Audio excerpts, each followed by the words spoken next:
Tonight, ignored and let down. Anger on the islands impacted by overdue and over-budget ferries. The First Minister says she regrets the effect it's having on their communities. We feel like we've been, as a population, abused and ignored by the very people who are supposed to have our best interests at heart.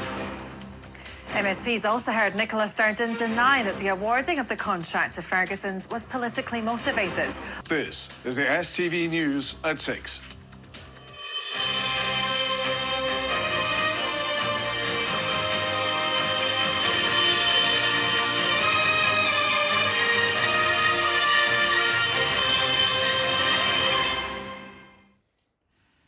Good evening. The First Minister has rejected a suggestion the awarding of a ferry contract to the Ferguson Marine Shipyard was a case of jobs for the boys. The two vessels are currently 5 years overdue and could end up being 3 times the original budget.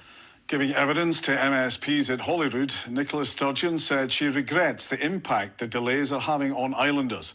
They have told STV News they feel ignored and let down. Our political correspondent Ewan Petrie reports.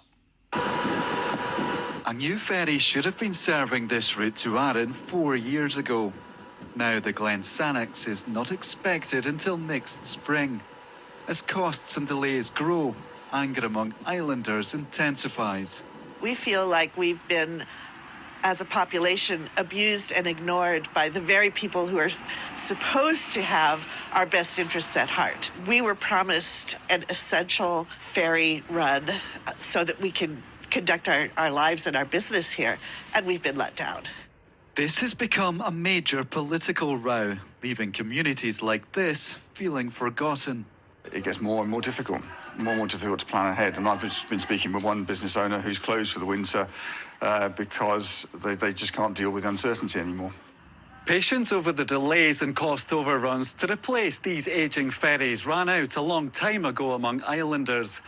But while they continue to wait, big questions remain over the political decisions made throughout this process.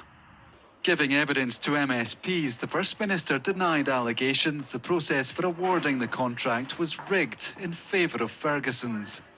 Was that a kind of jobs for the boys? There's obviously been talk of the relationship between the Scottish Government and Jim McCall. If you are saying, was there anything untoward in this procurement process in order to somehow inappropriately steer this contract towards FML?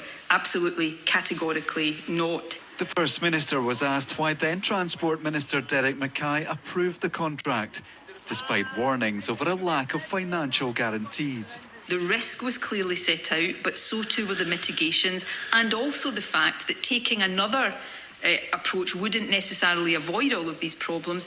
I think, based on what was known at the time, that was a reasonable decision. But based on what we know now, of course I wish I could turn the clock back and take a different decision. But in Arran, they say the issues go beyond delays and cost overruns. The problems are greater than a new ferry. It's the attitude of the way that it's run, which more comes from, I would say, Transport Scotland and Holyrood than it does CalMac. So something needs to change with the attitude. These issues affect islands beyond Arran. For the past 2 days, a fault left the Hebrides without a ferry. A reminder of the urgent need to find a resolution. Ewan Petrie, STV News.